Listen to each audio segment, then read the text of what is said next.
नमस्कार मित्रांनो, तर आम्ही आता चाललोय पालखी आणायला आमच्या वाडीमध्ये, हातनकर वाडीमधून राघववाडीमध्ये पालखी आणायला आता चाललोय. मी बंटी आणि वैभव आहे. तर वाजलेले आहेत संध्याकाळचे 5:45 वाजलेले आहेत. अजून अंधारकार फारसा झाला नाहीये. तर मागे दृश्य बघू शकता तुम्ही, फार मस्त असं दृश्य आहे. हे बघा,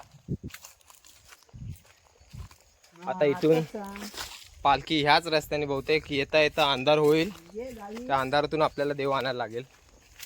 खूप छान असं वातावरण आहे.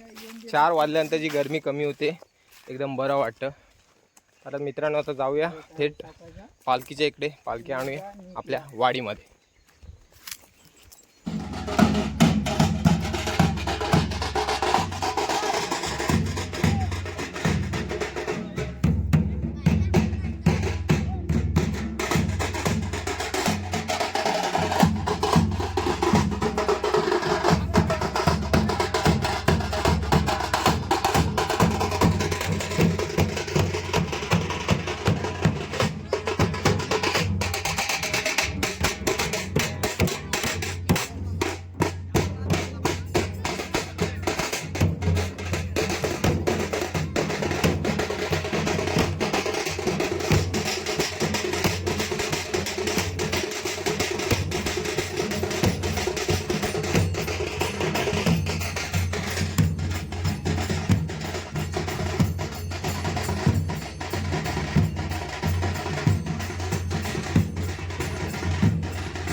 अशा प्रकारे आपल्या पालखीचं आगमन झालेलं आहे आपल्या राघववाडीमध्ये.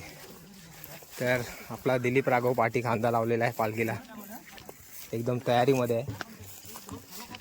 आणि संतोष दादा एकदम वजन आहे खूप पालखी. आता थोड्याच वेळात आम्ही पोचू आमच्या राघववाडीमध्ये. एक 5 मिनिटांच्या अंतरावर राघववाडी आहे. पण रस्ता जरा खडतर आहे, पण आमची माणसं एकदम बिकट आहेत आणि तिखट आहेत, त्याच्यामुळे काय वाटत नाही त्यांना. परिस्थिती एवढी बिकट, मराठा तेवढा तिखट. चला मित्रांनो, आपण पोचूया राघववाडीमध्ये लवकरच.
मित्रांनो अशा प्रकारे पालखी बसलेली आमची. जस्ट आता वाजलेले असतील 6:30-7 वाजलेले असतील आणि आता परत रिटर्न घरी आलेलो आहेत आम्ही. इकडून आता आम्ही रात्री जाऊ जेवायला. तर सगळी खेळी हे बघा पाठीमागे आहे जमलीत आणि इकडे कोंबडी आहे आणि आमची खेळी इकडे आहेत. तर जरा पाणी आणूया ह्या लोकांना आणि मग उद्याचा दिवस आपलाच असेल. उद्याचा दिवस मित्रांनो, उद्या धुमाकूळ घालायचं एकदम. आज तर धुमाकूळ घातलेला आहे.